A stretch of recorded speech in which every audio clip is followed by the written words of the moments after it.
Здравейте! В първи момент, в който прочетох вашата обява, реших, че става въпрос за работа с таен клиент.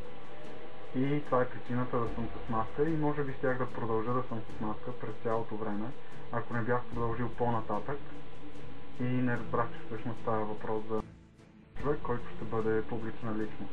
А за публичността няма проблем. Привет, казвам се Стоян. Сега искам да ви кажа няколко думи за себе си. Ще започна с това, че много обичам да ми правят масаж. Всъщност, никога не са ми правили, но обещавам, че след петия път ще бъда вече много обективен. А масажа може да бъде на едно от тези чудесни места. Тук, или тук, или пък тук. Другото нещо, което искам да ви кажа е, че с удоволствие ще изпробвам от всякакви видове храна, защото от известно време се интересувам много от здравословен начин на хранене, здравословен начин на живота и така нататък, така че тук също мога да бъда доста полезен.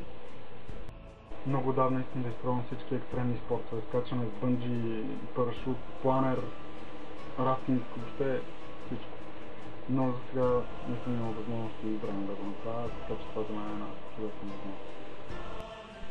И последно, ако ви се струва малко възрастен, не се подлъгвайте.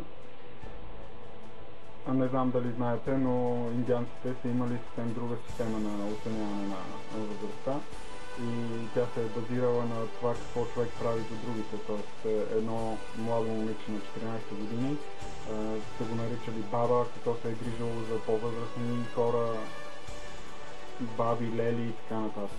А пък момче, което може да е на 15-20 години, са го наричали дядо, ако той е бил от тези хора, които са показвали на по-младите и по-малките всякакви опитности, свързани с ловуване,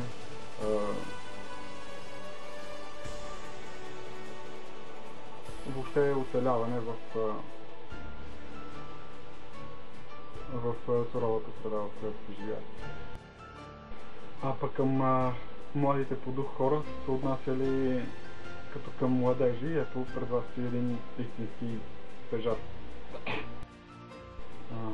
Да, благодаря за възможността.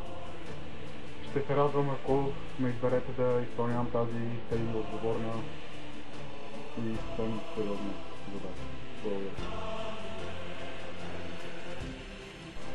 За тук добре. Малко се притесних обаче. Чакай сега, продължаваме нататък. Мале, какво вълнение? Не, аз просто ще ги изрежа тия кажа. Така, дъщеря ми е до мен да ми помага.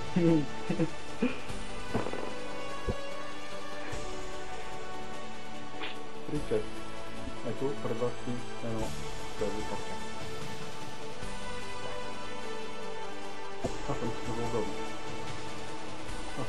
удобно. Виж, това от начало.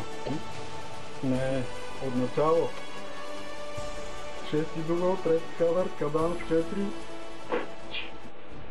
Така. Ако ви се струва малко възрастен, не се подлъгвайте. Нали знаете... Не се ли бе?